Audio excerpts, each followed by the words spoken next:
Mesdames, Messieurs, bonsoir. Bienvenue au troisième round des Zooms sur les communales du 17 mai 2020 sur Eden Télévision. Tout au long de cette émission, nous allons faire le tour des départements et des villes du Bénin pour constater le déroulement de ce scrutin. Et nous avons aussi en plateau Franck Kinivo, expert en décentralisation, qui répondra à nos questions sur ce plateau. Sur ce Franck Kinivo, bonsoir.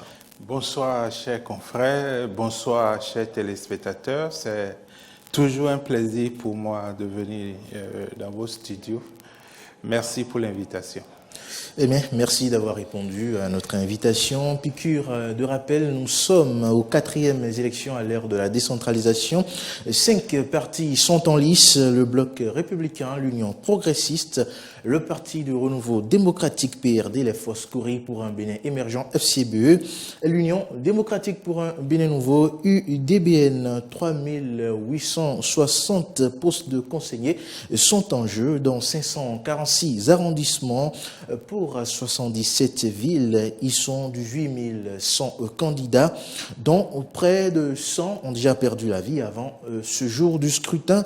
5,2 millions de citoyens sont inscrits sur la liste électorale. Ces conseillers doivent normalement faire 5 ans, mais exceptionnellement, ils feront 6 ans pour cadrer un peu avec les élections générales de 2026 prévues par la récente modification constitutionnelle. Vous le savez, depuis 7 heures, les citoyens sortent massivement pour exprimer leur vote et les autorités aussi, bien évidemment, à l'heure où nous sommes, les bureaux qui ont ouvert tôt, eh bien, ferment déjà, sinon ont déjà fermé. Nous allons cette fois-ci aller vers le collège Charles Guillot où le président de la République a voté. Nous vous proposons le compte-rendu fait par Maury Avoie et nous vous revenons sur ce plateau.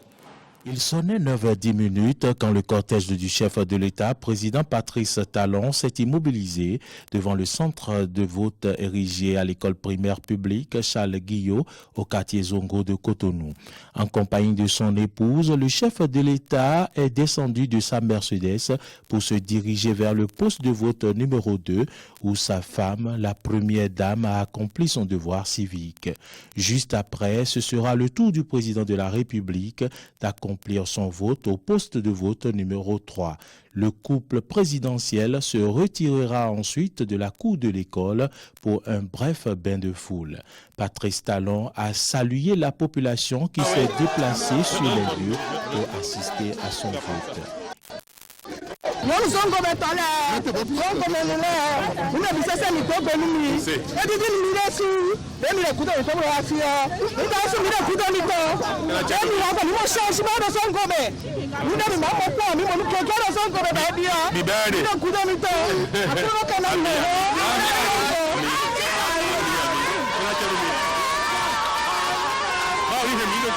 Il a eu de brefs échanges avec certaines personnes qui avaient visiblement des préoccupations particulières à aborder avec lui.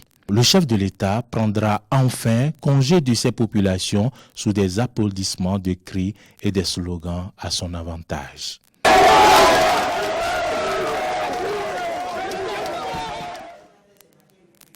Eh bien, chers amis téléspectateurs, c'était là les images du vote du chef de l'État, Franck Kinivo. Vous venez de voir le président Patrice Talon ainsi que son épouse exprimer leur vote.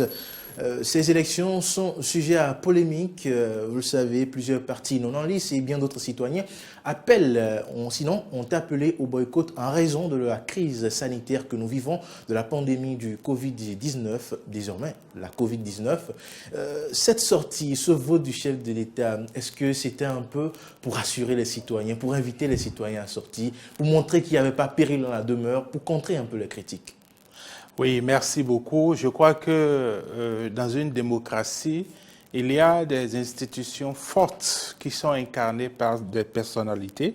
Et la présidence de la République, le président de la République en lui-même étant la première des institutions, je pense qu'il était important pour lui de donner l'exemple, d'aller voter tôt. Sinon, je sais qu'habituellement, les chefs d'État prennent leur temps, mais c'était important aujourd'hui, compte tenu du contexte que vous avez rappelé, il était important que le président de la République aille voter très tôt pour donner l'exemple, pour montrer qu'il n'y a pas péril en la demeure, il n'y a pas plus de risques en allant voter, en allant dans un bureau de vote que si on se rend dans un marché ou dans un supermarché, dans un centre administratif et autres. Donc, véritablement, je pense que c'était important que le président de la République sorte tôt et donne l'exemple, ce qu'il a fait. On a vu quand même, à travers son vote, ceux qui étaient encore à la maison ont pu voir le cadre qui a été mis en place. On a vu les gels, on a vu les masques, on a vu quand même qu'un effort a été fait par rapport à la lutte contre ce virus, ce mauvais virus. Et je crois que c'était important pour le président de le faire, pour que les citoyens qui hésitaient, qui étaient encore dans leur lit... À vous écouter, cela relève donc d'une stratégie pour inviter les citoyens à voter. C'est dans l'ordre normal des choses, mais ça a une autre portée dans un contexte de crise sanitaire, c'est tout. Sinon, c'est normal que le président de la République, le premier citoyen, donne l'exemple, aille voter très tôt et rassure la population parce que, bien évidemment, on n'est pas dans un contexte normal. Lorsque le monde entier, y compris le Bénin, fait face à une pandémie, on a dit une pandémie, hein, donc vraiment, c'était nécessaire qu'il aille voter et qu'il le fasse tôt. Vous savez, nous ne sommes pas les premiers, sinon le premier pays à organiser une élection, notamment une communale en pleine période de pandémie. La France nous a précédés dans ce domaine. Vous le savez, le président Macron a subi beaucoup de critiques lors du premier tour des élections. Au terme de son vote, il a été sévèrement attaqué parce qu'autour de lui, à la sortie, il a souhaité rencontrer des citoyens. Il n'a pas forcément respecté la distanciation sociale, ce qui, pour certains, serait vecteur de propagation du virus à cet instant. Il n'aurait pas donné l'exemple. Sur ces images aussi, vous voyez, à la sortie, le chef de l'État béninois est allé à la rencontre de quelques citoyens. La distanciation sociale n'a pas été forcément respectée. Vous le voyez très bien, il n'y a pas forcément un mètre entre ces personnes, entre ces citoyens autour du chef de l'État. Est-ce que là, c'est un bon message? Est-ce que les détracteurs, si vous voulez, sinon les critiques, n'ont pas un peu raison de dire qu'au cours de ce scrutin, il y aura des défaillances qui vont favoriser la propagation de la Covid-19? Vous savez, au-delà de l'État, chacun est responsable de sa santé. J'ai beau chercher à voir le président de la République depuis 2016. Si c'est dans ces contextes, dans ces circonstances que je devais le voir, je ne le ferai pas personnellement. Parce que dans une foule comme ça, vous ne savez pas qui est sain, qui est porteur sain, qui est ceci. Et donc, ce n'est pas prudent. Mais tous les citoyens n'ont pas ce niveau de conscience, ce niveau de responsabilité. Et ils revenaient à la sécurité présidentielle, ils revenaient aux organisateurs d'anticiper, parce que chaque fois que le président de la République va voter, il y a souvent des gens qui s'attroupent pour le voir, pour l'approcher, etc. Au-delà même du vote, lorsque le chef de l'État sort à Cotonou, il y a toujours des mouvements de foule. Et donc, la sécurité présidentielle ou les organisateurs auraient pu anticiper cela pour garder la foule à bonne distance, de sorte qu'on ne voit pas ces images. D'un autre côté, je pense que ceux qui ont voulu porter un message au président de la République peut-être se disent qu'ils n'auront pas d'autres occasions de l'approcher, mais le risque, à mon avis, ne valait pas juste pour lui dire merci. On peut écrire au président de la République pour lui dire merci pour ce que vous faites. Le jeu n'en valait pas la chandelle. Donc, je pense que ça, c'est vraiment une fausse note qu'il faut souligner. Et ce que je veux dire, c'est que parce qu'on a levé le cordon sanitaire, parce qu'on a repris des activités, il ne faut pas se dire qu'on a déjà la bataille est terminée. Non, il faut rester vigilant. Il faut rester vigilant. Vous avez vu en Corée du Sud, ils ont cru que c'était fini, ils ont rouvert les commerces, etc. Et pas un seul individu, 50 personnes ont été contaminées. Donc, il faut faire vraiment attention. Moi, je pense qu'il faut faire les choses dans la mesure. Il faut avoir de retenue par moment et dans notre vie quotidienne. C'est-à-dire, on ne perçoit pas qu'on va cohabiter avec ce vilain virus pendant peut-être des mois encore, peut-être jusqu'à la fin de l'année.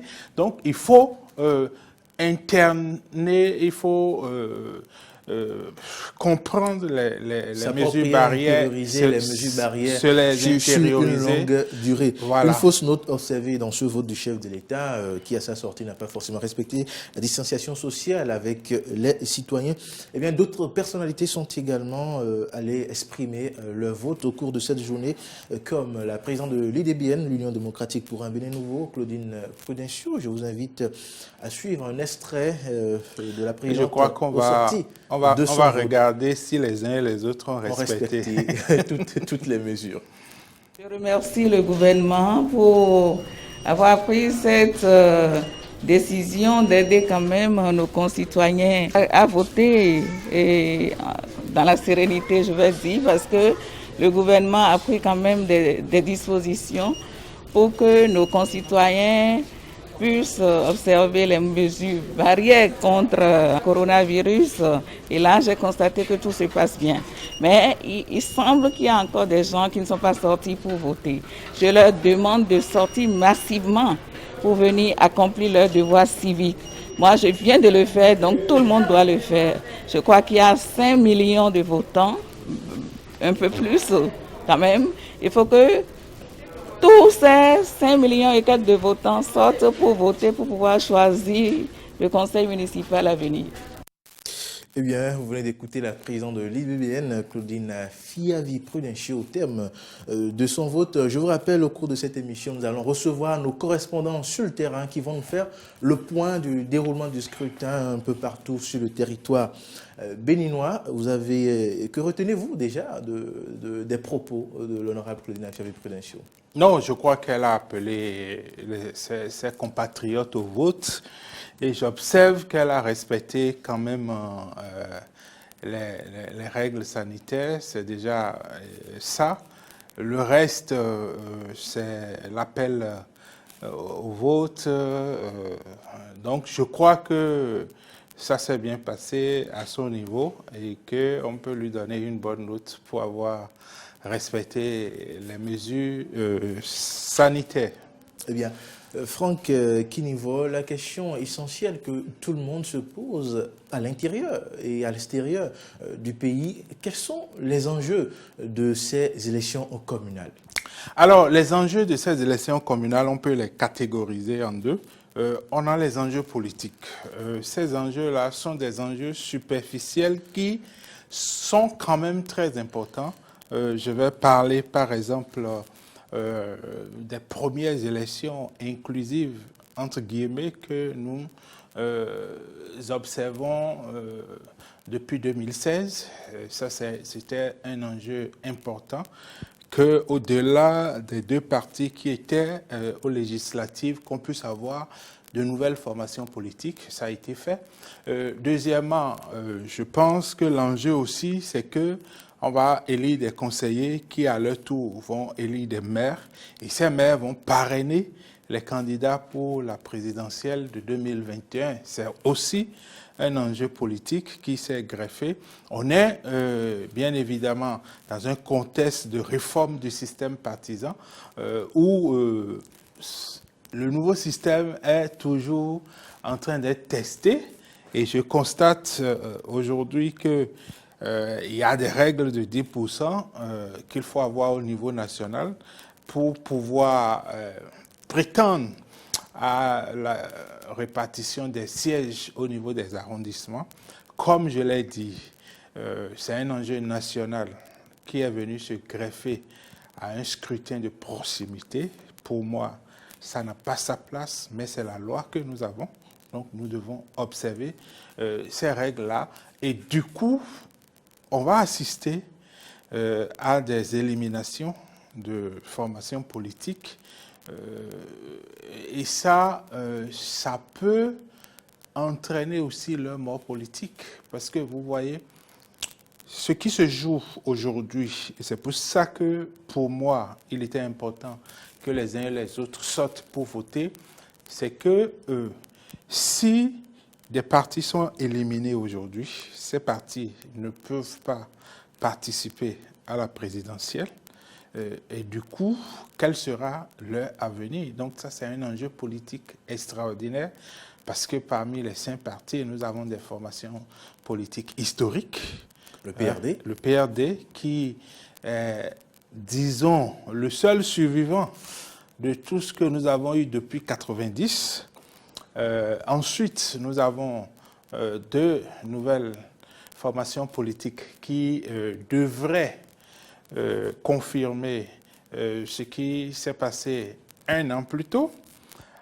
Ensuite, nous avons les FCBE qui n'ont pas fait de vote, qui n'ont pas participé à une compétition électorale depuis 2016 et donc on ne sait pas quel est l'état de leur santé politique.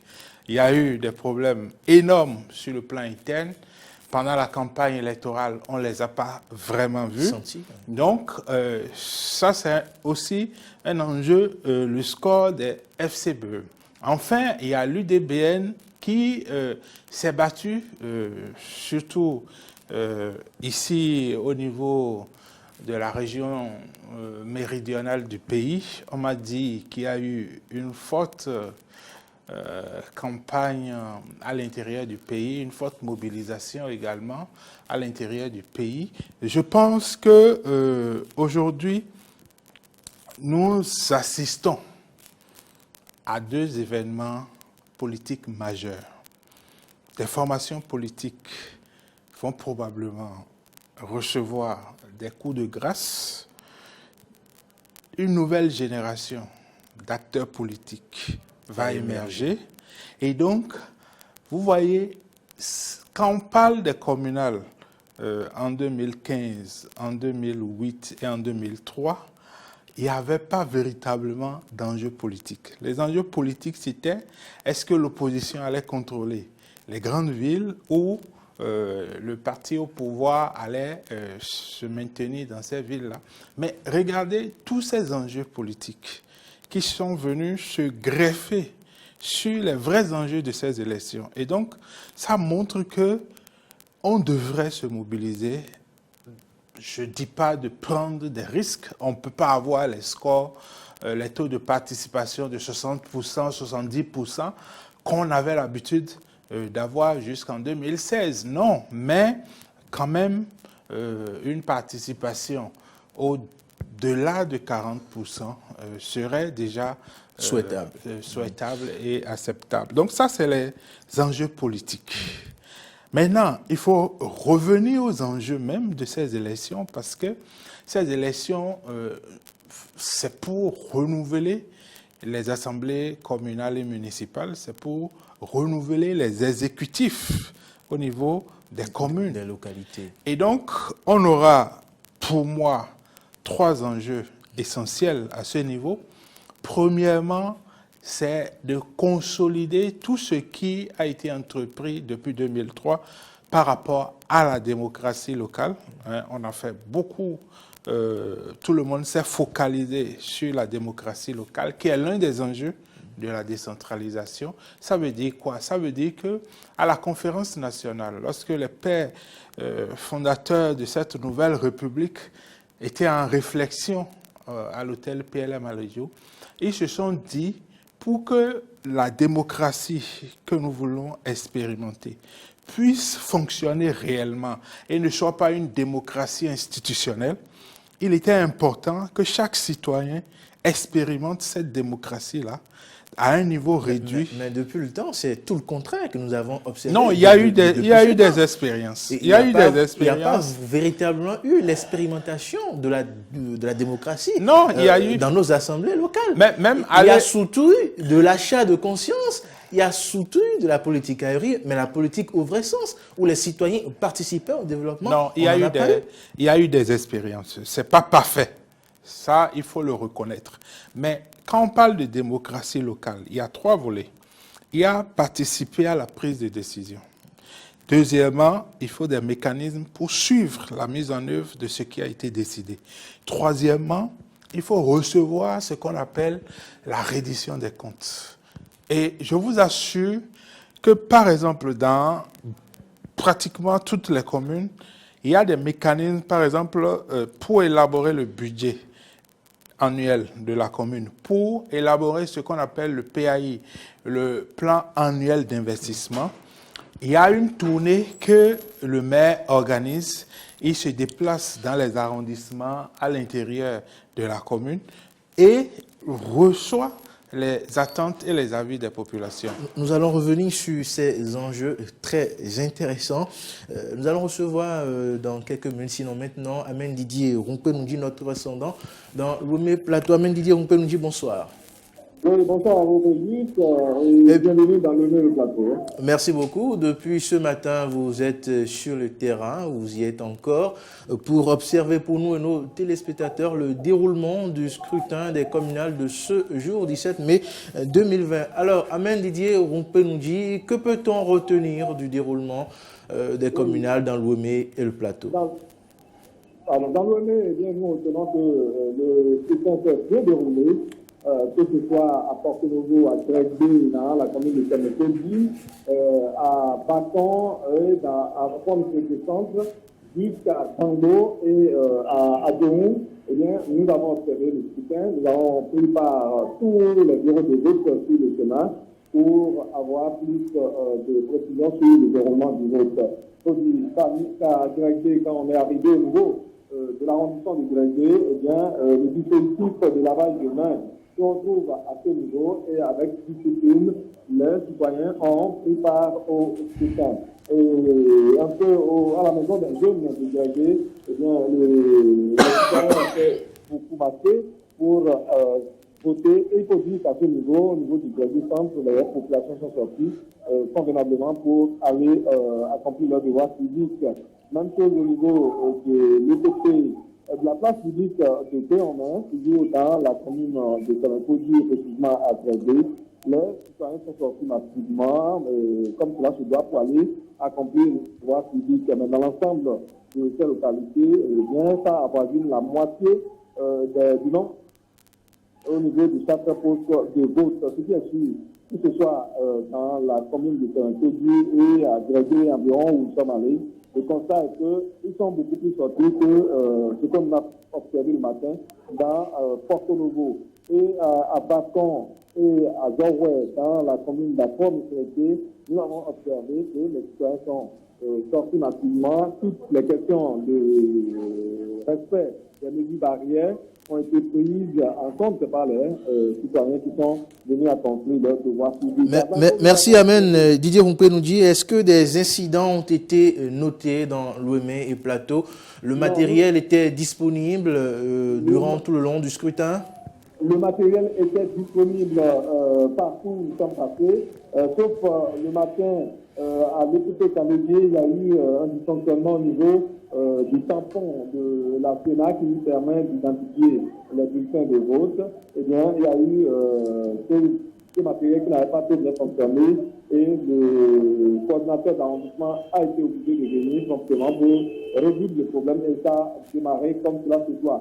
L'autre incident qu'on pourrait noter, c'est au niveau du Tanzou dans la commune d'Avrancourt, à Tupa, dans l'arrondissement d'Atupa, où certains individus ont été arrêtés parce que, étant dans une maison en train de faire bourrage diurnement. Les forces de l'ordre sont intervenues avec les autorités compétentes et certains ont pu être arrêtés. Merci. Donc, partout où on est passé, le calme là, les gens sont sortis pour aller accomplir leur devoir civique. Nous avons pu observer le vote du maire de Porto-Novo, le vote du président de l'Assemblée nationale, le vote d'un certain nombre de candidats, que ce soit des candidats Merci Amen Didier Rumpenoundi pour ce point sur l'affluence, le dispositif de lutte contre la COVID-19 et les incidents. Nous allons vous revenir dans quelques instants. Franck Kinivor, vous venez d'entendre Amendi Tirumpe nous dire dans le Loumé Plateau. Les populations sont sorties. La situation elle est bien différente des législatives de 2019. Le dispositif est disponible quant à la lutte contre la Covid-19, mais quelques incidents ont été enregistrés, vous l'avez entendu. À Vrancourt, des individus ont été arrêtés par les forces de l'ordre parce qu'ils étaient en train d'estampiller des bulletins pour les faire passer dans les urnes plus tard. Est-ce qu'en 2020, on pouvait encore s'attendre à ces pratiques? Non, il faut dénoncer ces comportements anti-républicains. Il faut les bannir de notre fonctionnement républicain parce qu'on ne peut pas accepter aujourd'hui, après 30 ans d'expérience démocratique, qu'on puisse ne pas faire un vote sincère. La sincérité, c'est d'abord et avant tout de respecter le choix du citoyen. C'est les rares moments où le citoyen exprime sa souveraineté. Le peuple béninois est le seul détenteur de la souveraineté nationale et décide de confier des missions à des représentants par le mécanisme du vote. Donc, il faut respecter cela. La première règle de la démocratie, c'est ça. Il faut respecter le jeu démocratique, il faut respecter les lois, et ça passe par un scrutin transparent. Si le scrutin est entaché d'irrégularité et que la Cour suprême ne dit pas le droit, ça déteint sur les autorités. La légitimité des autorités pose problème. Or, nous sommes dans un contexte de proximité où il faut les maires, les élus communaux et municipaux seront nez à nez avec les populations. Donc, il faut que tout se passe bien. Heureusement que pour le moment, c'est isolé. On parle de Lomé à Vrancourt et de Parakou. Bon, et un peu de Boycon, si les informations que j'ai sont bonnes, mais c'est isolé, c'est vraiment isolé parce que on n'a plus besoin de ces genres de choses. Eh bien, nous revenons aux questions liées aux enjeux. Nous y étions. Vous avez dit à l'entame de vos propos, en ce qui concerne les enjeux, que nous assistons aux premières élections inclusives à l'heure de la rupture. Ouais. Mais d'autres personnes ne sont pas de votre avis, ils ne pensent pas que ces élections soient véritablement inclusives parce que le seul parti d'opposition qui est en liste, les FCBE, ont connu quelques événements pas très heureux qui ont fait démissionner le président d'honneur de ce parti, l'ex-président de la République, Thomas Boniaï, qui a qualifié ce parti-là de troisième pôle du président Patrice Talon. Vous, quelle analyse faites-vous de cette situation? Oui, vous savez, lorsque nous sommes en plein processus de réforme du système partisan, ce n'est pas facile pour les partis politiques de se conformer. Avant, au niveau des élections communales et municipales, on n'était pas obligé de présenter des candidats partout dans les 546 arrondissements qui sont les circonscriptions électorales. Donc ça permettait, en plus des indépendants qui existaient il y a 10 ans en arrière, d'avoir une facilité de candidature. Donc vous vous présentez là où vous avez des militants, là où vous avez une assise. Mais aujourd'hui, la finalité, et c'est ça qui est difficile, la finalité, je crois, c'est de réformer le paysage partisan. Ça veut dire quoi? Ça veut dire que de nouvelles règles ont été introduites dans le système partisan. Et ces règles-là sont difficiles, sont très difficiles, sont très complexes. Et donc, du coup, les partis politiques n'ont pas eu le temps qu'il faut pour s'adapter, pour s'implanter dans 77 communes, 546 arrondissements, dans un contexte financier difficile aussi. Donc, du coup, c'était difficile pour les formations politiques nouvellement créés ou réformés de participer à ces élections. Je crois même que la Sénat a fait preuve de clémence pour qu'on puisse atteindre le nombre là. Donc c'est ça la réalité. Maintenant, à qui la faute? Aux législateurs. Sur la question nous a donné des lois. Des FCBE, oui. le parti d'opposition en liste, est bien loin de tout ce schéma. Quand on parle d'infiltration d'un parti d'opposition déguisé qui sert un peu la mouvance aujourd'hui, est-ce que concrètement on peut considérer aujourd'hui les Forces Cori pour un Bénin émergent comme un parti d'opposition, pour parler d'élections inclusives? Il y a ce que la loi prévoit. Il y a le génie des hommes qui arrive à contourner la loi. Vous savez, lorsque vous perdez une présidentielle, d'office, vous êtes de l'opposition.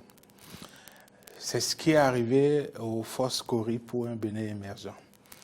Mais dans la pratique, la manière dont les responsables actuels de cette formation politique, qui avait la bénédiction du président d'honneur, la manière dont certains de ces responsables se sont démerdés pour avoir l'autorisation du parti, a suscité des polémiques. Il y a eu des réunions de conciliation. Au bout du rouleau, le président Yahi s'est retiré de cette formation et son retrait retire quand même une force de frappe certaine au FCBE. Est-ce que cette situation va pénaliser cette formation politique au bout du scrutin? C'est clair. Lorsque le président Yahi se retire des FCBE, c'est que tous ceux qui sont avec lui, autour de lui, tous ceux qui se reconnaissent en lui, dans la population aussi, mettent un point d'interrogation sur cette formation politique. Et c'est ça l'enjeu pour les FCBE. Deuxièmement, je pense qu'aujourd'hui, si on regarde les textes de loi, on va dire que les FCBE sont de l'opposition. Donc, si une juridiction compétente n'a pas été saisie pour dénoncer la trahison des uns et des autres, ça veut dire que, du point de vue du droit, c'est un parti d'opposition. Maintenant, son score, vraiment, ça sera un enjeu particulier qui va déterminer la suite. Parce que le président Yahi s'est retiré, mais on annonce une nouvelle formation politique ou une récupération des FCBE. Donc pour le moment, c'est flou et on ne peut pas vraiment analyser la situation des FCBE. Attendons de voir ce que ça va donner. Vous avez vu, si on devrait noter les 5 partis par rapport à la campagne, vous êtes d'accord avec moi qu'on risque de leur donner en toute objectivité la lanterne rouge. Merci Franck Ingvo. Vous parliez aussi de l'Union démocratique pour un Bénin nouveau, UDBN, qui a battu campagne dans la région méridionale du pays avec... dans le point de mire, avec comme conséquence à côté. Est-ce que vous pensez que ça suffit, cette campagne, dans cette région, avec l'enjeu des 10%? Bon, ce qui est important, c'est que aujourd'hui, la question des 10% est compliquée parce qu'on n'aura pas une forte participation. On ne peut pas espérer avoir les taux de participation qu'on avait l'habitude d'obtenir. Donc, du coup, ça va être difficile pour les 5 formations politiques de se retrouver qualifiées avec les 10%. Mais ce que je pense, c'est que pour parler de l'UDBN particulièrement, je crois que cette formation a fait une bonne campagne médiatique. J'ai vu qu'il y a eu des propositions cohérentes et renouvelées, pas forcément détaillées comme on aurait souhaité, mais ils ont fait un effort plus que beaucoup de formations politiques en liste. Maintenant, est-ce que ça suffit? La chance que l'UDBN a, c'est que Elle a déjà participé à plusieurs élections. On va voir ce que ça va donner. Mais il y a, quand vous regardez la réforme du système partisan, on s'achemine vers un système à 3 partis.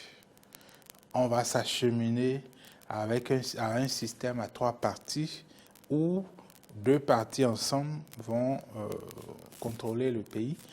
Notamment le républicain, l'Union progressiste notamment. Oui, et donc si vous retournez aux premières heures des indépendances, c'est ce qu'on avait. On avait 3 grandes formations politiques qui dominaient sur le pays. Dès que 2 s'entendent, ils prennent le pouvoir.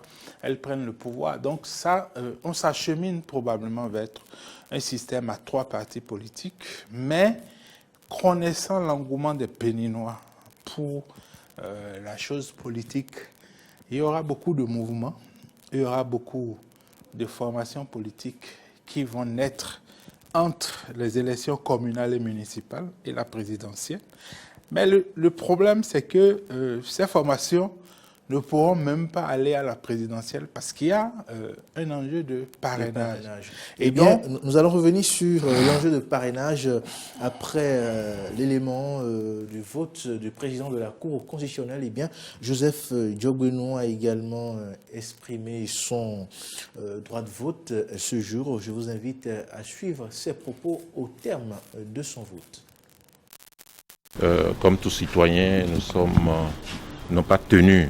Nous avons le droit d'accomplir ce devoir de citoyen, donc de choisir nos élus. Et c'est un sentiment de fierté d'observer que tout est bien organisé et aussi de considérer que sans doute au cours de la journée, nos compatriotes seront plus nombreux. Nous observons que les règles que l'État appelle à observer sont observées, le sont. Et de ce point de vue, il faut saluer les uns et les autres. L'essentiel, c'est que le scrutin ait lieu. Il faut espérer que beaucoup plus citoyens viennent voter et pourquoi ne pas espérer qu'ils seront davantage nombreux. Attendons la fin de la journée. Eh bien, Joseph Diogbenou, président de la Cour constitutionnelle, qu'est-ce que son vote, son image vous inspire? Non, je crois que dans l'ordre de préséance, je crois qu'il doit être la 3e personnalité de l'État. Donc c'est important qu'il aille voter aussi. Et son message, c'est le même. Il appelle au vote, etc. Et ça permet de les revoir de temps en temps parce que au niveau de la Cour constitutionnelle, on ne les voit pas souvent. Sinon, il n'y a pas grand-chose à dire par rapport... Eh bien, nous revenons donc sur le parrainage. Nous y étions. Comment vous imaginez à présent 2021 avec la règle des 10% où on imagine que dans les tout prochains jours, nous aurons dans les assemblées locales environ 3 partis ou bien encore à nouveau 2 partis qui vont rayer en maître. Comment vous imaginez la présidentielle de 2021 avec l'exigence du parrainage d'au moins 16 élus, maires ou députés, sachant que BR et UP, ils sont déjà 83 députés acquis à la cause du chef de l'État, Patrice Talon. Et donc, si Patrice Talon voulait, lui et ses ministres seront candidats, les députés pourront les parrainer à hauteur de 5 candidats. Et si, d'aventure, pour ces communales, nous avons encore 77 maires de ce côté-là, est-ce que nous n'allons pas vers une présidentielle exclusive? Parce que c'est aussi là l'enjeu de ces communales. Bon, effectivement, la règle de parrainage qui implique les maires, qui inclut les maires aussi, c'est un défi pour la démocratie. C'est un défi parce que, vous voyez, ce que je note dans les autres pays, c'est que c'est les élus qui parrainent. Mais au Bénin, c'est les maires seuls. Et donc, ça réduit le nombre de personnalités pouvant parrainer. Deuxièmement, je note que prenant le cas de Jean-Marie Le Pen en France, c'est que des élus d'un autre parti peuvent être sollicités pour parrainer un candidat qui n'est pas de ce parti. On a observé ça en France. Et donc, il est possible qu'on puisse avoir des candidats de l'opposition parrainés par des députés ou des maires de la majorité présidentielle. Dans le contexte politique actuel, est-ce que vous pensez cela possible? Des députés aujourd'hui auront-ils le courage, des députés du Bloc républicain, de l'Union progressiste, auront-ils le courage de parrainer un candidat de l'opposition? Auront-ils le courage de parrainer un Kwame Kouché, un Léa Dissoglo, alors que Patrice Talon est encore au pouvoir? Non, je crois que l'acte de parrainage est une décision discrétionnaire de l'élu qui a cette qualité-là. Et donc, c'est possible. Vous savez, en France, j'ai suivi pendant longtemps la politique française et je sais que les responsables des partis décrochent leur téléphone pour dire personne ne parraine Jean-Marie Le Pen, personne ne parraine tel candidat, etc. Mais les élus disent que pour que la démocratie vive, il faut des candidats comme Jean-Marie Le Pen. Et donc, prennent le risque de parrainer. Il n'y a pas de crime, ni de délit, ni de contravention à parrainer quelqu'un qui n'est pas d'État. Mais là, vous parlez de la France. Est-ce que nos élus ont cette culture de la démocratie? Déjà, que pour défendre le projet de société, pour défendre la vision et autres, les élus, pour la grande majorité, disent seulement « nous soutenons » sans autre forme d'argumentaire, d'arguments et de procès. Est-ce qu'aujourd'hui, nos élus auront cette culture de la démocratie, de vouloir faire vivre cette démocratie? Quand vous entendez les discours, est-ce qu'ils peuvent agir comme en France? Tout dépend des candidats et de leur capacité, de leur argumentaire pour convaincre ces élus-là. Tout dépend de ces candidats-là. Et je pense que s'il y a une dynamique populaire qui accompagne un candidat, ce candidat peut avoir des parrainages. Je pense cela. Je pense aussi que le Bénin grandit par rapport à la démocratie. La culture de la démocratie, vous ne pouvez pas faire une élection sans un candidat de l'opposition. Vous ne pouvez pas faire la démocratie sans une opposition. Mais nous nous connaissons sous les tropiques. On peut fabriquer une opposition. Aujourd'hui, vous avez un candidat, le leader des forces Corée pour le développement de Bénin Nouveau, qui s'apparente un peu à ceux les FCDB, qui se réclame de l'opposition, mais qui, pour les communales, invite leurs militants à voter pour les partis du pouvoir. Et pour ces communales-là, si nous avons ce leader-là qui se réclame de l'opposition, nous n'avons pas véritablement d'opposition. Donc le problème reste posé. Alors le problème est général. C'est un problème de la société béninoise. Vous savez, lorsque vous êtes électeur et quelqu'un se présente devant vous comme étant de l'opposition, mais qui, dans un passé récent, a appelé à voter pour les partis de la majorité présidentielle, il y a une contradiction qu'il faut sanctionner au niveau des électeurs. Moi, je pense que notre société doit évoluer de façon globale. La société béninoise doit évoluer ensemble.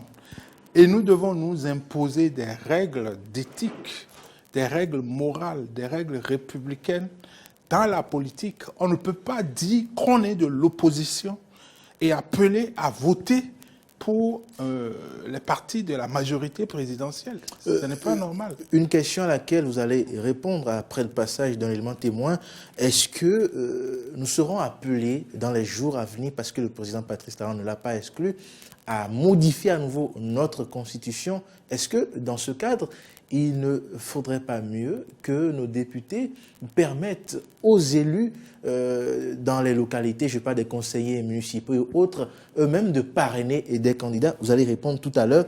Pour l'instant, je vous propose les images du vote dans la commune d'Abomey-Calavi dans cette journée.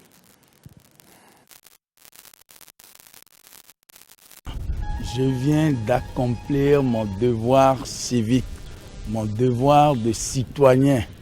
le vote, c'est un droit. Et voter est un devoir. Je viens d'accomplir mon devoir, car le choix de ceux qui vont gouverner nos communes doivent nécessairement se faire par la population. Et j'invite toute la population à aller s'exprimer pour que réellement ce devoir puisse être le leur. Je voudrais également remercier la Sénat, pour ne pas dire le gouvernement, qui a tout mis en œuvre pour que le vote se passe sans qu'il y ait de contamination du coronavirus. Car les vendeurs d'illusions ont prédit que par ce vote, ont demandé que du reste la population ne sort pas. Population, regardez ce qui est organisé. Vous n'attraperez pas le coronavirus en sortant vous exprimer. Et franchement, c'est un sentiment de joie, de triomphe pour notre démocratie. Et vous voyez, vous constatez que toutes les dispositions sont prises, donc pour éviter la propagation du virus. Je voudrais leur demander que c'est la seule occasion qu'elles ont pour choisir donc ceux-là qui vont les représenter au sein du conseil communal, ceux-là qui vont administrer la commune désormais. Et donc, ils ont intérêt à sortir massivement, d'accord, tout en observant les gestes barrières et choisir donc ceux qui voudraient qu'ils restent au sein de ce conseil. Voilà. Un sentiment de joie, un sentiment de fierté. C'est le moment de remercier tous les acteurs qui ont pu faire en sorte que ces élections aient lieu à la date d'aujourd'hui. C'est le moment ou jamais. C'est le moment ou jamais. Population de la commune d'Abomey-Calavi, de sortir, d'aller voter, d'aller choisir les gens qui vont conduire désormais votre destinée. Il est important que toutes nos populations sortent et qu'ils aillent accomplir leur devoir civique. Le coronavirus, oui, mais les dispositions sont prises.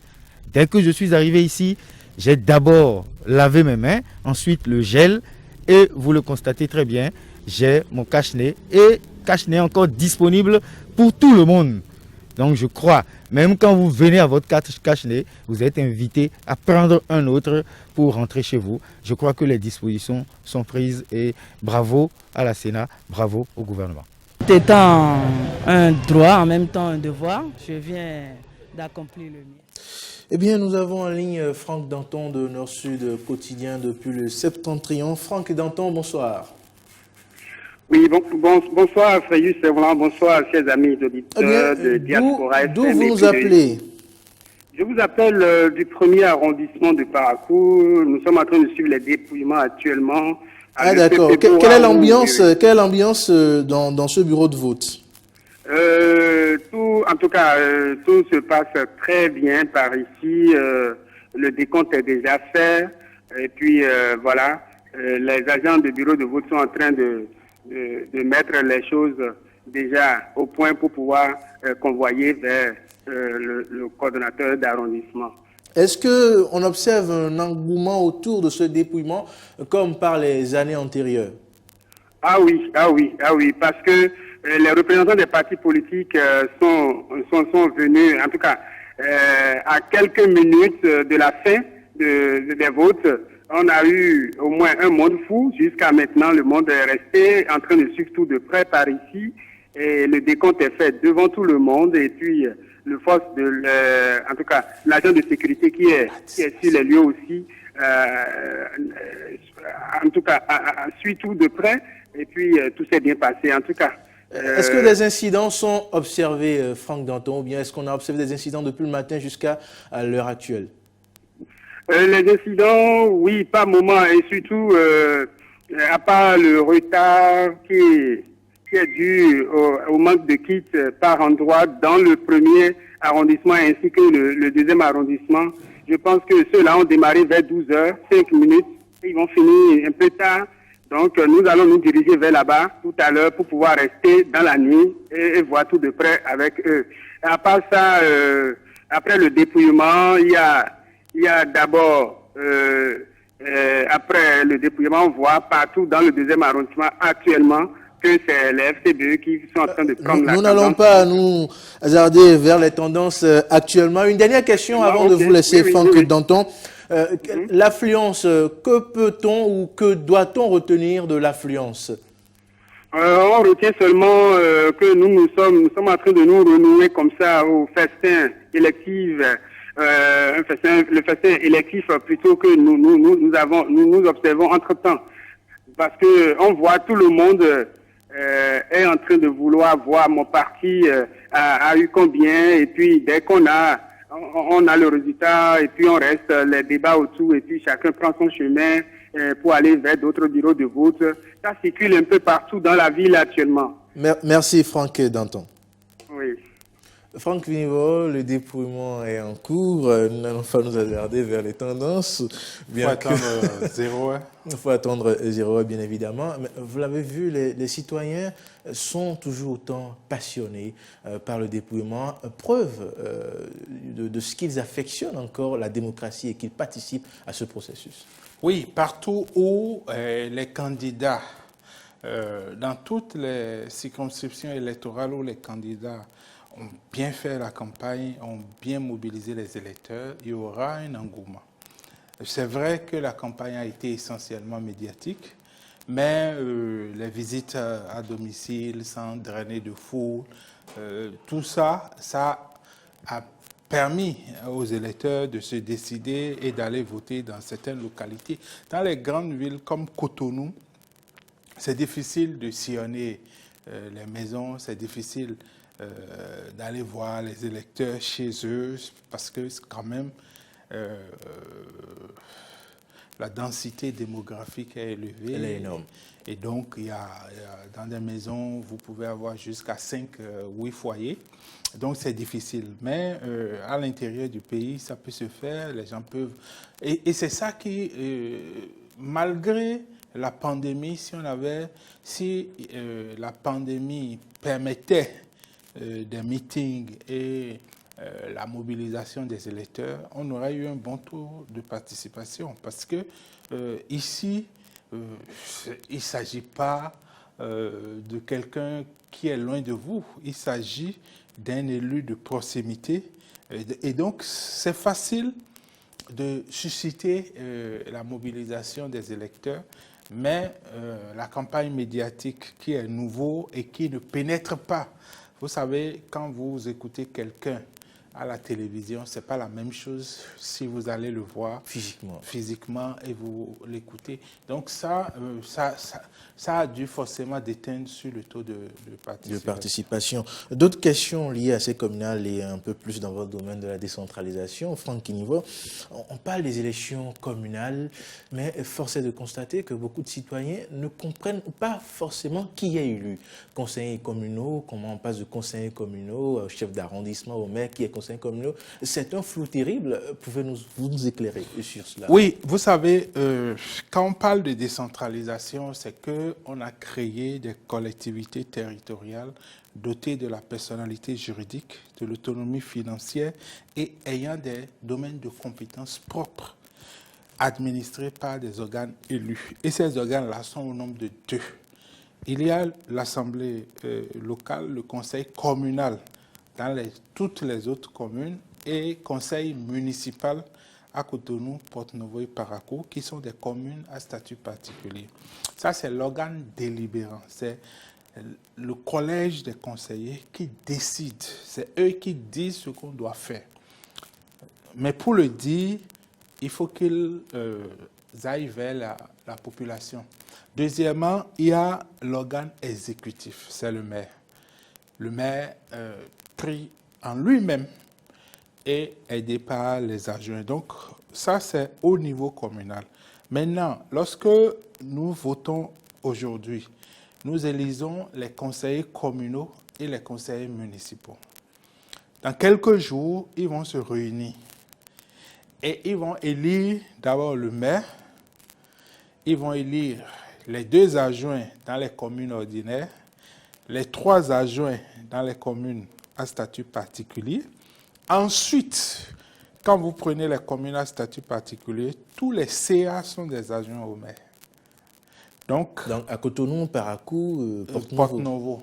Ils vont élire les CA et ensuite, ils vont organiser au niveau des conseils les commissions permanentes. La commune peut créer encore des commissions ad hoc, des commissions thématiques. Et donc, qui sont ceux qui élisent les chefs d'arrondissement? C'est l'ensemble des conseillers. Donc, c'est le conseil communal dans son ensemble, qui vote pour le maire, pour les adjoints au maire et les chefs d'arrondissement. Et il faut que le chef d'arrondissement, c'est ce qui est souhaitable, soit un élu de l'arrondissement. On a vu des cas où c'est quelqu'un d'un autre arrondissement qui est élu chef d'arrondissement. Et donc, quand on finit pour ces élections... Quel est l'intérêt que ce soit quelqu'un de cet arrondissement qui soit le chef d'arrondissement quand aujourd'hui, on sait qu'un maire de Boycon veut se faire élire maire de Cotonou? Quel est l'intérêt que ce soit forcément un fils de l'arrondissement? D'abord, il faut autant que possible que le chef d'arrondissement soit élu parmi les conseillers de l'arrondissement pour 2 raisons. Premièrement, parce qu'on suppose que vivant dans l'arrondissement, étant élu, ayant pu se faire élire dans l'arrondissement, il connaît les électeurs, il connaît les citoyens et il connaît les problèmes de l'arrondissement. Deuxièmement, on suppose que le collège des électeurs là, serait plus à l'aise avec l'un des leurs comme chef d'arrondissement pour présider le conseil d'arrondissement. Donc c'est pour ça que autant que possible, il faut qu'il soit élu dans l'arrondissement. Mais il y a des majorités qui se dégagent au niveau communal et ces majorités-là n'ont pas d'élus en leur sein dans des arrondissements. Et normalement, il leur faut concéder cela à la liste majoritaire dans ces arrondissements. Je crois que c'est une disposition de la loi électorale. La loi parle d'autant que possible. D'autant que possible. Voilà. Un concept un peu flou, qui laisse la porte ouverte à ce que quelqu'un d'un autre arrondissement se retrouve chef. Mais aujourd'hui, on a vu une course de la jeunesse vers ces élections communales. Qu'est-ce qui peut l'expliquer? Est-ce qu'il y a une mine d'or dans les arrondissements, dans les communes, dans les municipalités? Est-ce qu'il y a des salaires faramineux? Non. Il y a des avantages? Qu'est-ce qui peut pousser un individu à vouloir être chef d'arrondissement et quels sont les avantages qui découlent de ce titre? Alors, je pense que c'est une bonne chose que des jeunes intellectuels, j'ai vu sur vos images, par exemple, quelqu'un avec qui j'ai travaillé au ministère de l'Intérieur, j'ai vu des anciens compagnons du campus candidats sur beaucoup d'affiches et donc je pense que c'est une bonne chose que une jeunesse intellectuelle puisse s'intéresser aux élections communales et municipales. Mais si, pour moi, dans la démarche normale, c'est pour faire l'apprentissage de la gestion des affaires publiques. Parce que c'est plus simple de commencer en tant que conseiller d'une commune plutôt que de se retrouver au niveau national. Pourquoi? Parce que j'expliquais tantôt, lorsqu'on parlait des enjeux spécifiques de la décentralisation, que le premier enjeu, c'est-à-dire la démocratie locale, c'était véritablement pour permettre aux citoyens de faire l'expérience de la gestion des affaires publiques à un niveau réduit, dans le quartier, dans le village, dans les arrondissements et dans la commune, où on s'assoit, et je disais que la démocratie, c'est participer à la prise de décision, suivre la mise en œuvre et recevoir un compte rendu de ceux qui ont géré. Et donc cet exercice-là, c'est plus simple de le faire au niveau local avant d'émerger au niveau national. Et ça, c'est un enjeu de la décentralisation. Le deuxième enjeu de la décentralisation, c'est le développement économique local. Vous savez, depuis 2003, où on a commencé cette expérience, on s'est focalisé sur la démocratie locale, la participation citoyenne, la bonne gouvernance. On n'a pas pris le temps de valoriser les potentialités des collectivités territoriales. Or, l'idée, le premier constat qui a amené la décentralisation, c'est de se dire, bon, on a expérimenté un développement qui est impulsé depuis la ville capitale, depuis Cotonou, pour être plus précis, mais ça n'a rien donné. Donc, il faut faire émerger des économies locales. On a 77 communes. Imaginez si on se met à créer de la richesse, on se met à créer de la valeur, de la plus-value dans les 77 communes, en se basant sur les potentialités de chaque commune. Il y a des communes où leur potentialité, c'est l'agriculture, par exemple. Il y a des communes où c'est le commerce. Donc, dans ces communes-là, il faut mettre en place des marchés régionaux, des marchés départementaux pour que l'activité économique se fasse dans de bonnes conditions. Il faut construire des hangars, il faut construire des équipements marchands, il faut développer tout cela pour que les gens qui sont dans ces communes-là puissent trouver d'activités économiques et améliorer leur pouvoir d'achat. Sinon, ils vont tous venir faire Zémilian à Cotonou. Et ça, c'est un manque à gagner pour le pays en général. Donc, il faut travailler à cela. Est-ce que les jeunes et intellectuels dont vous parlez sont gages aujourd'hui de cet idéal? Non, c'est le cadre institutionnel communal qui doit leur permettre de rentrer dans cette dynamique. Et c'est pour cela que je souhaite qu'on puisse profiter de cette nouvelle mandature pour réformer le cadre institutionnel communal. On a fait 17 ans avec le cadre qui est là.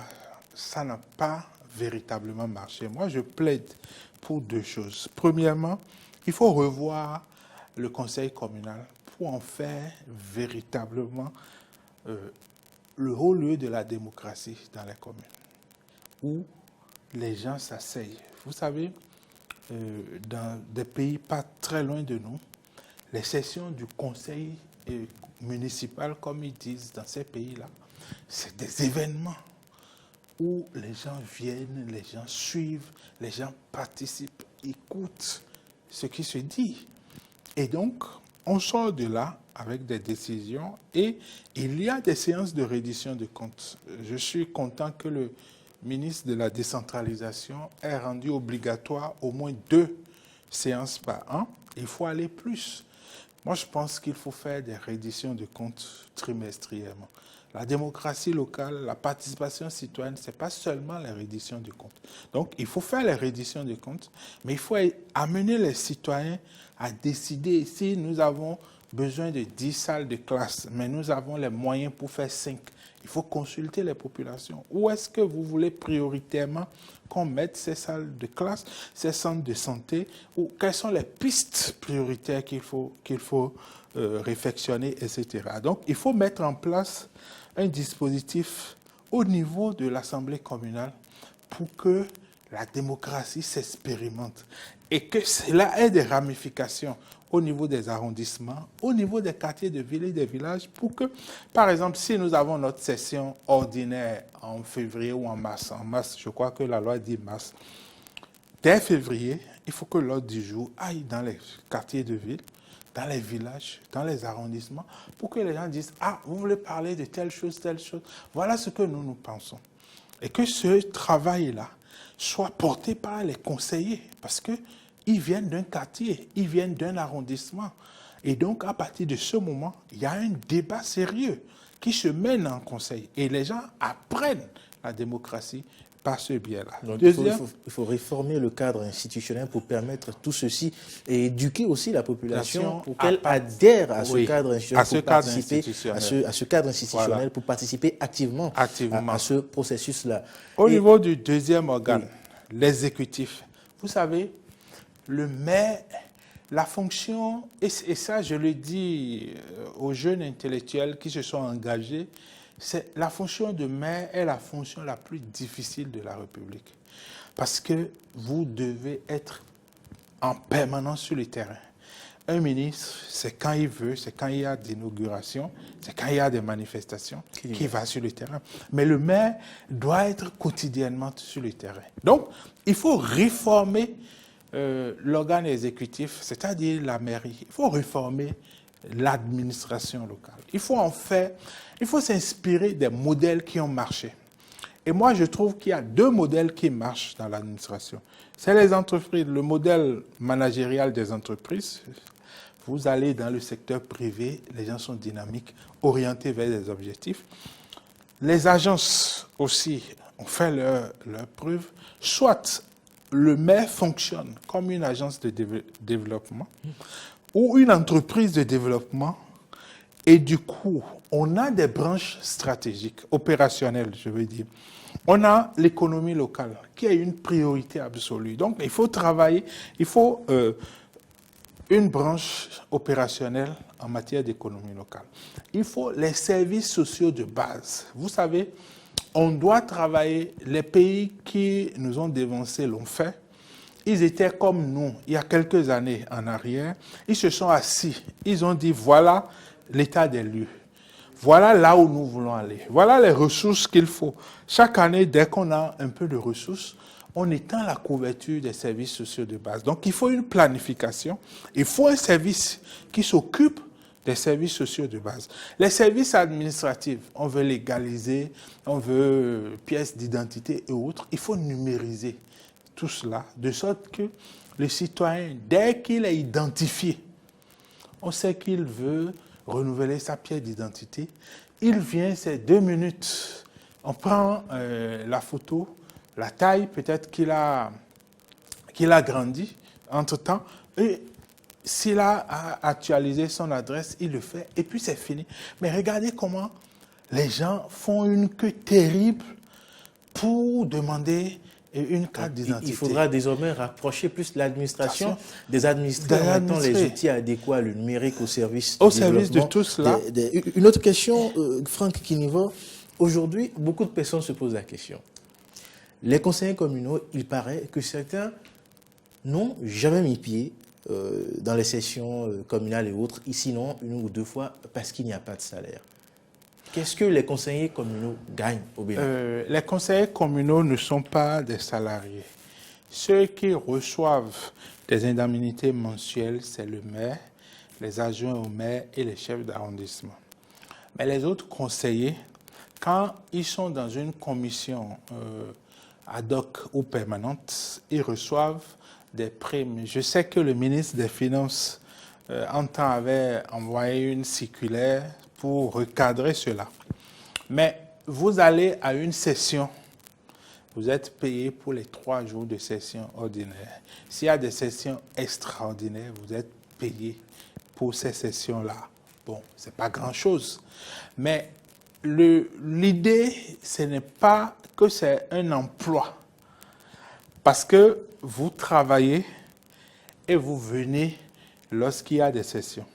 Vous êtes à la retraite peut-être et vous venez lorsqu'il y a des sessions. Et ce qui a déstabilisé beaucoup de maires.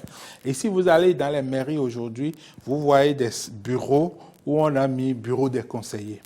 Pourquoi? Parce que les conseillers qui sont ni adjoints, ni chefs d'arrondissement, déambulaient tous les jours et c'est eux qui étaient les premiers à signer les motions de destitution. Parce qu'ils se disent, mais on a été élus sur la même liste, toi tu as véhicule, tu as résidence, tu as un bureau confortable, tu prends des indemnités mensuelles, tu voyages et moi je n'ai rien. Non, il faut comprendre le travail d'un conseiller lorsque vous n'êtes pas dans l'administration. Parce que le maire, en tant qu'organe exécutif, dispose d'une administration où, par endroit, il y a des élus. Les adjoints sont des élus. Mais le reste de l'administration, c'est le secrétaire général, c'est les services. Et au niveau des arrondissements, il y a un élu qui est chef d'arrondissement. Le reste, c'est... Que font-ils justement le reste? Le reste, ils viennent à des sessions, ils participent à des réunions de commission. Et quand il y a des voyages, le maire peut décider de les programmer à tour de rôle. Ça, c'est leur rôle au niveau de la mairie. Maintenant, leur deuxième rôle, c'est de donner des informations aux citoyens pour dire, ah, au niveau de la commune, voilà tel dossier, ça évolue de telle manière. Qu'est-ce que vous en pensez? Quelles sont vos attentes? Il prend, et lorsqu'il y a session, il va défendre les populations de son arrondissement. Il peut même ne pas attendre une session. Il peut écrire au maire, il peut demander à rencontrer le maire et lui formule les attentes. Donc, c'est ça leur rôle. Mais la vraie administration, c'est pour cela qu'il faut qu'on réforme l'organe exécutif des communes et que les gens comprennent que ce n'est pas un lieu où on vient gagner de l'argent. Non, c'est une administration qui a pour rôle d'impulser le développement économique local. Et donc ça, il faut qu'on mette ça dans la tête des gens. Aujourd'hui, nous avons une administration où on n'a pas le profil. Vous savez, quand c'était les chefs si et sous-préfets, ils recevaient des ordres, ils répercutaient. Si vous ne suivez pas, les policiers sont là, les gendarmes étaient là pour vous amener à suivre les ordres. Mais aujourd'hui, c'est l'administration qui doit concevoir le développement du territoire, qui doit mettre en œuvre. Donc, il faut revoir le profil. Et c'est la responsabilité de l'État parce que les communes ne sont pas des entités indépendantes. C'est l'État qui s'est assis, qui a décidé de créer les communes. Donc, c'est l'État qui doit leur donner la ressource humaine. Et l'ANCB a fait des études où, avec 500 ou 1000 agents de profil donnés, on peut déjà régler le problème de ressources humaines au niveau des collectivités territoriales, parce qu'il y a des gens qui n'ont pas le profil. C'est vrai, moi je n'aime pas jeter l'ordure sur l'institution communale, mais il y a des maires qui avaient abusé du pouvoir de recrutement qui leur était donné. Et donc, à un moment donné, la loi de 2015 sur la fonction publique a retiré la compétence au maire de recruter. Donc, c'est une commission et depuis 2015, on n'a pas eu les décrets d'application pour que cette commission puisse siéger pour faire les recrutements. Du coup, cette quatrième mandature, pour véritablement être dynamique, être au service, a besoin de profondes de réformes à vous entendre. Et ce qui est intéressant, c'est que, et c'est à l'actif du gouvernement, il faut le dire, le gouvernement a déclenché trois réformes qui sont importantes, qui sont décisives. Et il faut faire ces réformes-là dans un esprit d'entrepreneuriat. Premièrement, c'est qu'ils ont relancé les plans 2D, c'est-à-dire plans de déconcentration et décentralisation. C'est vrai, les plans que j'ai eu à lire ressemblent plus à des plans de déconcentration, c'est-à-dire l'État va se déconcentrer des ministères qui sont à Cotonou vers les préfectures. Ce n'est pas l'idéal, parce que nous rêvons d'une décentralisation. Exactement, exactement. Donc aujourd'hui, c'est de renforcer les services déconcentrés de l'État à l'intérieur du pays. Mais ce qui est vraiment important, c'est de faire de la commune l'unique porte d'entrée des politiques publiques à l'intérieur du pays. Ça veut dire quoi? Ça veut dire que la commune doit recevoir la plénitude des compétences que la loi leur donne, premièrement.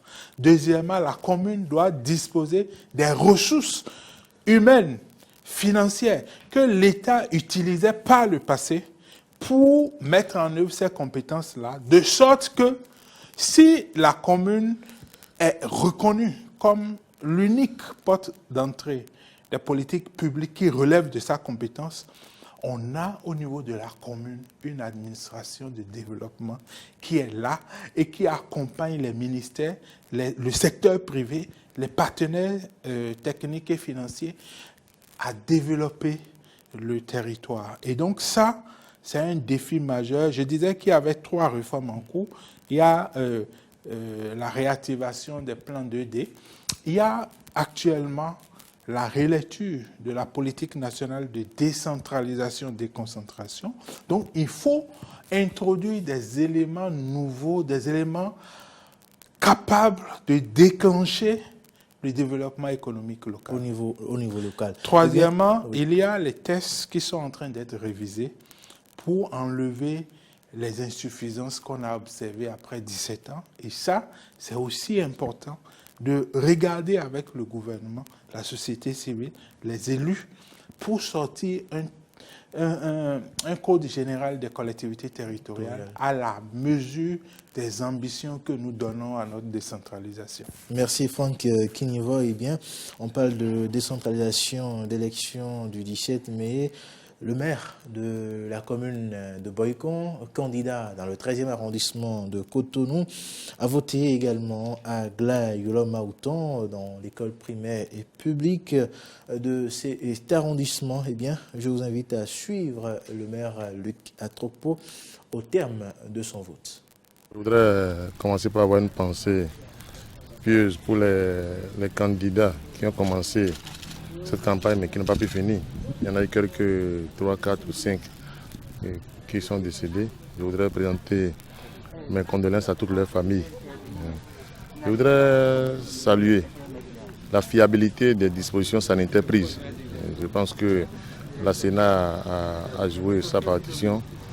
Le gouvernement ayant mis à disposition les moyens, nous votons dans des conditions fiables, dans des conditions acceptables. Je pense que ce n'était pas gagné d'avance, c'est à saluer.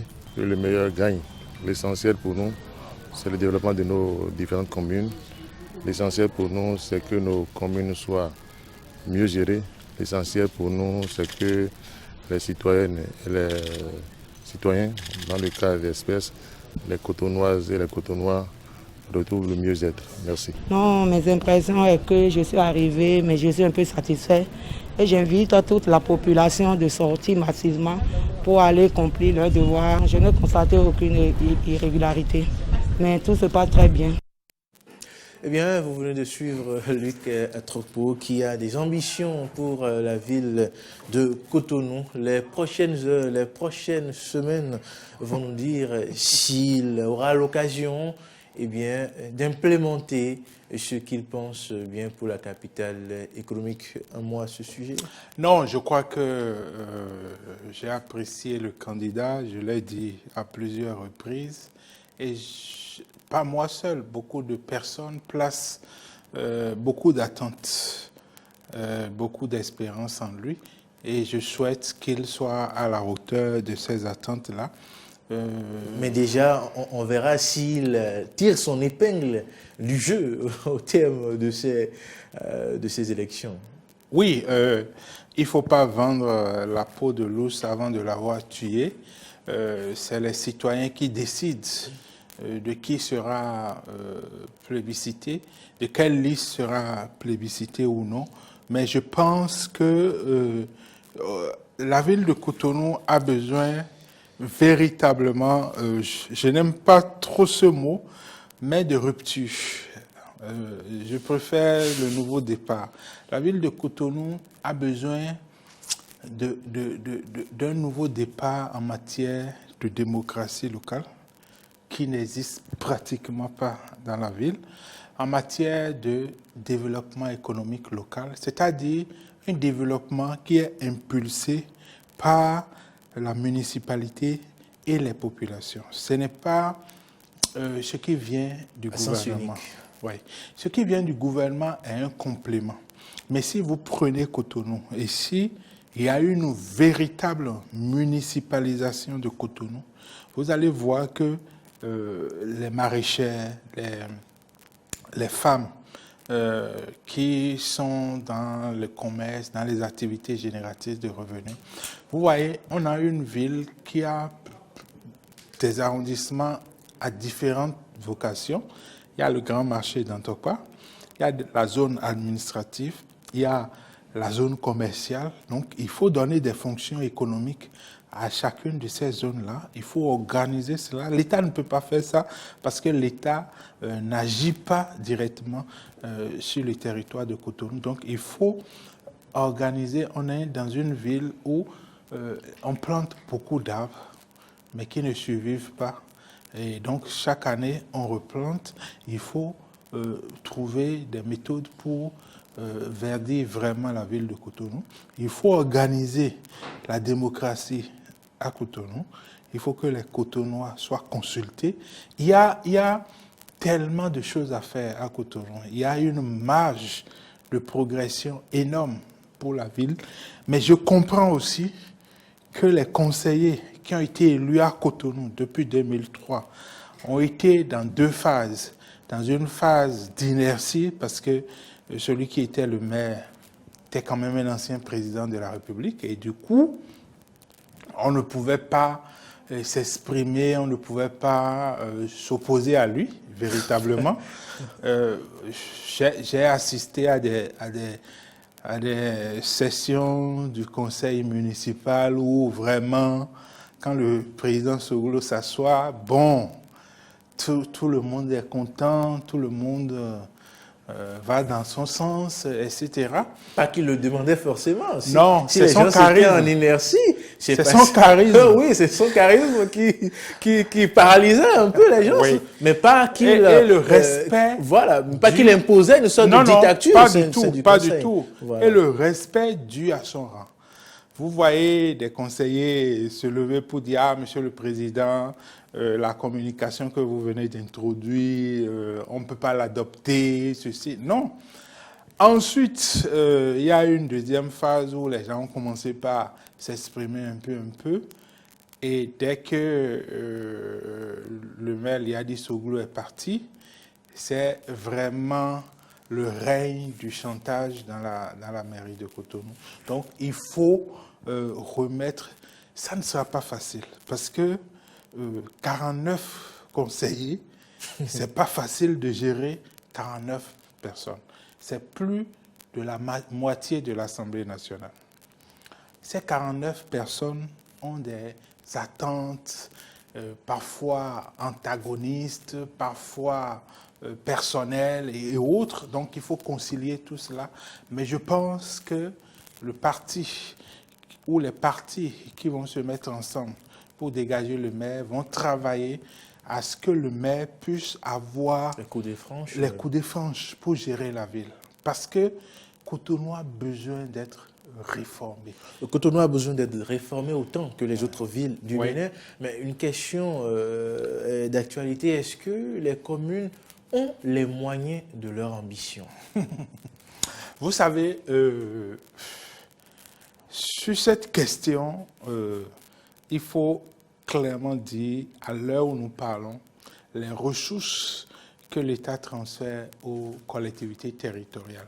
Bien que ces ressources soient en augmentation, on doit être autour de 47 ou 48 milliards, restent vraiment insuffisantes. Vous savez, je travaille avec le Conseil des collectivités territoriales de l'UEMOA qui a publié le livre blanc sur la décentralisation financière dans l'espace UEMOA. Et les experts sont parvenus à un taux de 20% des recettes budgétaires. On ne parle pas des emprunts obligataires, on ne parle pas de ce qui vient de l'État, etc. Non, on parle des recettes budgétaires de l'État et des dotations des partenaires pour les fonds FADEC. On pense qu'il faut aller à un taux de 20% de ces recettes-là. Aujourd'hui, nous sommes à moins de 5%. Donc, les communes, les 77 communes que vous voyez là, gèrent moins de 80 milliards par an. Donc, on peut comprendre que les pierres qui sont jetées aux élus, c'est pas fondé. Maires, les pierres ne sont pas toujours fondées. Non. Parce que ces élus-là n'ont jamais eu les moyens pour réaliser. Il y a des ressources qui viennent, mais ce n'est pas à la hauteur des défis de développement. On peut commencer par être clément avec ces élus-là. Je suis d'accord avec vous, mais il ne faut pas que cette clémence les amène à décentraliser la malgouvernance. C'est-à-dire, quand vous avez peu de ressources et quand vous êtes à un niveau réduit, vous avez plus de chances de bien gérer qu'au niveau national. Donc, il faut ce travail-là. Il y a aujourd'hui un défi pour le gouvernement, c'est d'amener le transfert des ressources à 10%, puis 15%, et pourquoi pas 20%, mais tout en regardant de près comment ces ressources sont dépensées. Voilà. C'est le gouvernement qui donne les normes, qui donne les orientations, et les collectivités territoriales exécutent. Parce que, vous savez, ce qui est intéressant au niveau des collectivités territoriales, c'est que lorsque, par le mécanisme du Fonds d'appui au développement communal, vous envoyez des ressources au niveau des collectivités territoriales, vous êtes en réalité en train de faire une redistribution des fruits de la croissance. Parce que ces ressources-là permettent de faire des investissements, de payer des frais de fonctionnement qui, normalement, si c'était bien organisé, permettent ce qu'on appelle l'entretien d'une économie locale. Parce qu'il y a des entreprises locales, il ne faut pas aller chercher des entrepreneurs à Cotonou, il faut des entreprises locales pour exécuter ces marchés, pour faire ces travaux-là, de sorte qu'au niveau de la commune, on commence par payer plus d'impôts, on commence par consommer plus, et donc tout cela ensemble, avec ce qui se fait au niveau national, ça donne au pays des collectivités territoriales disposant d'une économie réelle. Aujourd'hui, vous allez dans des communes, il n'y a pratiquement rien, à part les écoles, les salles de classe, les centres de santé, qui sont là, maisons des jeunes et autres. Il n'y a pas d'activité économique. Et ça, ce n'est pas bon. Lorsque la décentralisation a été lancée en 2003, la loi avait prévu qu'au bout de 3 ans, si des communes n'étaient pas viables, on allait les fusionner. Vous connaissez les affaires de découpage territorial au Bénin. Pour choisir des chefs-lieux dont les lois ont été promulguées en 1999, il a fallu 2016. Vous voyez, tout le temps, donc près de 17 ans, 17 ans pour faire ce choix-là, parce qu'on ne veut pas avoir la population à dos. Non, il faut voir si une commune, après 17 ans, plus 6 aujourd'hui, n'est pas viable, il ne faut pas hésiter à fusionner avec une autre commune. Peut-être faudrait-il expérimenter les réformes dont vous avez parlé. Oui, il faut leur donner les moyens. Il faut leur donner peut-être une dernière chance sur ces 6 ans avant de décider lors de la prochaine mandature s'il faut fusionner les communes ou pas. Et donc, si ça ces communes expérimentent durant ce mandat une dernière chance, si on peut le dire. Je suis d'accord. Eh bien, nous allons mettre le cap sur Porte-Novo pour constater le déroulement du vote, pour entendre quelques votants au terme de leur vote. C'était d'abord de donner tout le matériel qu'il fallait président du bureau de vote, accompagné des 2 assesseurs, ce que nous avions fait pour pouvoir les libérer à temps, pour que les votes puissent démarrer à 7 heures. Bon, je suis en train de constater qu'il y a eu un tout petit peu de retard, mais déjà à 7h15, les votes ont déjà démarré. Bon, actuellement, nous sommes en train de faire une tournée pour voir si tout se passe correctement. Et nous allons le faire toute la journée, en attendant que le soir arrive pour pouvoir faire les dépouillements et faire la centralisation. Aux gestes barrières, on leur a donné toutes les consignes. On est en train de distribuer en même temps les cache-nez.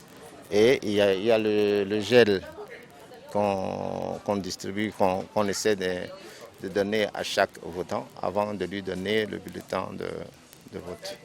Les cache-nez sont donnés à ceux qui n'ont pas de masque. Donc, mais il y a certains qui en ont, mais qui demandent, on leur donne aussi des trucs, puisqu'il y en a suffisamment pour distribuer aux électeurs.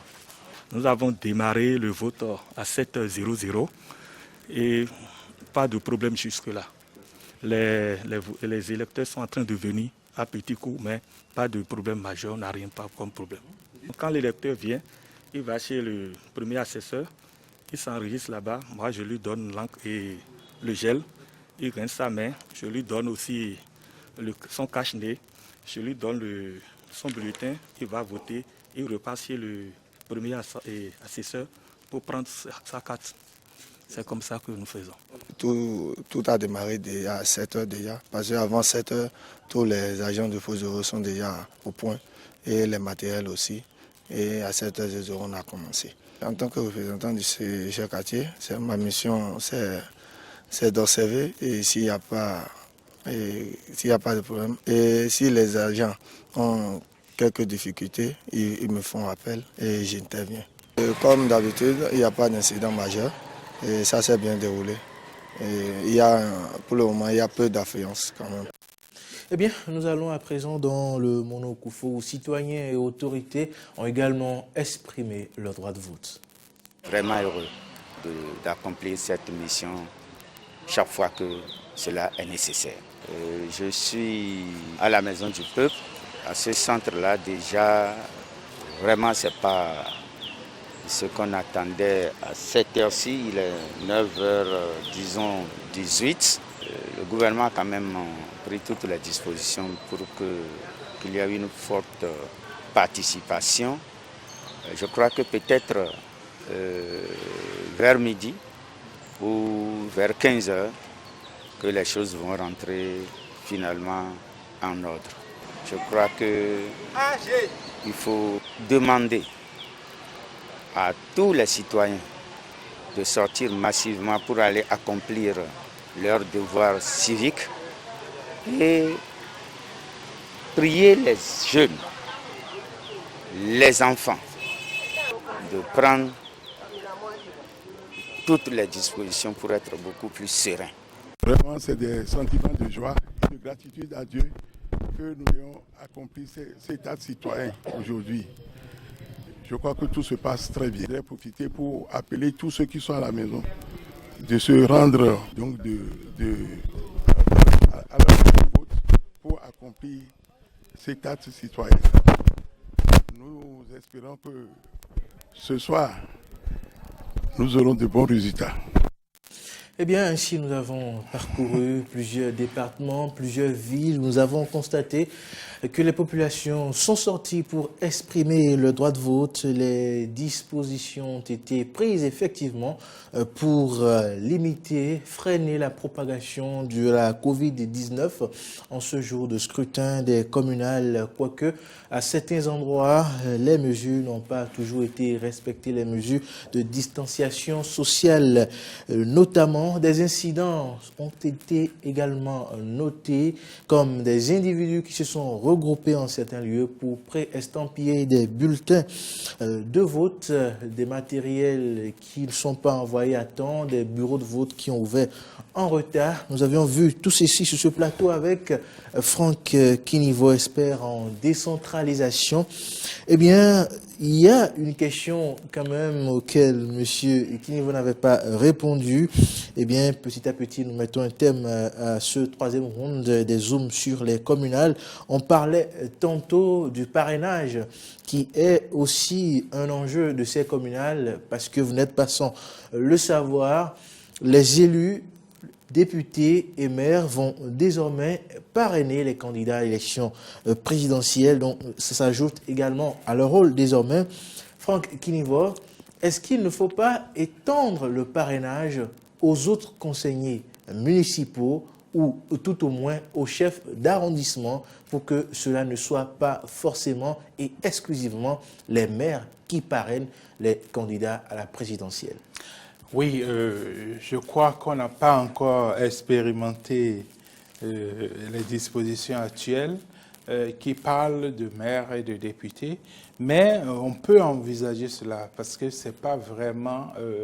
L'idée, c'est de limiter le nombre de candidats, c'est vrai, mais on peut, à défaut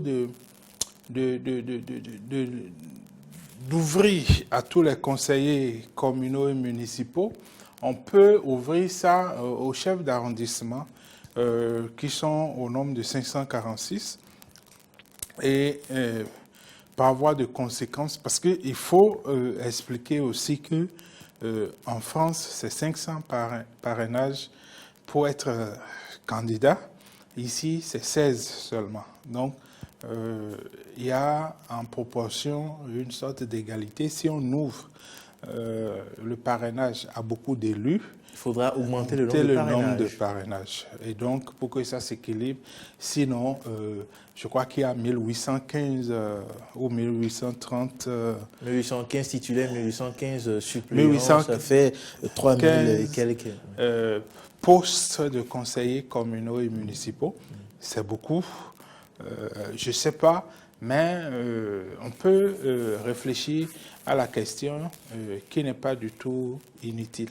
Eh bien, nous sommes au terme de cette émission de décision de la CRDHP, la Cour africaine des droits de l'homme et des peuples, qui a ordonné au Bénin de surseoir à ces élections communales sur demande de Sébastien Adjavan. Des voix à l'intérieur et à l'extérieur se sont élevées pour demander également au gouvernement de suspendre ces communales du fait de la pandémie de la Covid-19, mais le gouvernement a tenu son pari en organisant ces communales. Franck Kinivor, est-ce que le jeu on disait le Covid, mais pourquoi c'est la Covid maintenant? Eh bien, l'Académie française, la très respectée Académie française, a décidé que désormais ce sera la Covid. Ah, d'accord. Est-ce que le gouvernement... le Bénin était en avance sur les Français? Voilà. Okay, est-ce que le gouvernement a eu raison de tenir ce pari? Est-ce que le gouvernement avait le choix? C'est ça la grande question, parce que l'année prochaine, il y a la présidentielle, et du coup, on a besoin des maires pour parrainer. Il fallait donner quand même la chance aux nouvelles formations politiques qui n'avaient pas de députés de pouvoir se battre pour avoir des communes et donc des maires pour les parrainer s'ils souhaiteraient être candidats à la présidentielle. Donc je pense que si on décalait, on va rentrer dans la saison pluvieuse. Après, ce sera la fièvre de la présidentielle. Moi, je pense que respecter le calendrier électoral autant que possible, c'est une bonne chose. La mieux à faire. Ouais. Eh bien, Franck Kinivor, votre mot de la fin. Non, je crois qu'aujourd'hui, la décentralisation dans notre pays est en train de vivre un moment important où on va rentrer. C'est vrai qu'il y a eu trop d'enjeux politiques qui n'ont pas permis de cibler les enjeux même de la décentralisation, mais il faut avoir à l'esprit que les élections communales et municipales sont des élections de développement, des élections. C'est d'ailleurs pour ça que c'est la Cour suprême qui gère le contentieux, contrairement aux élections politiques dont le contentieux relève de la Cour constitutionnelle. Donc, il faut se mobiliser autour de ces maires, il faut travailler avec ces élus, il faut participer, c'est le droit du citoyen de participer à la prise de décision et de recevoir des comptes rendus. Il faut rester avec ces maires et je demanderai à ces élus et à ces futurs maires de rassembler très large, d'abord au sein du conseil communal, d'avoir pour partie le développement de la commune et le reste, ça viendra. Merci Franck Kinivor. Merci à nos amis téléspectateurs. Eh bien, c'est la fin du point des communales. Retrouvez Corneille Aïssé à 20h pour la nuit électorale. À bientôt.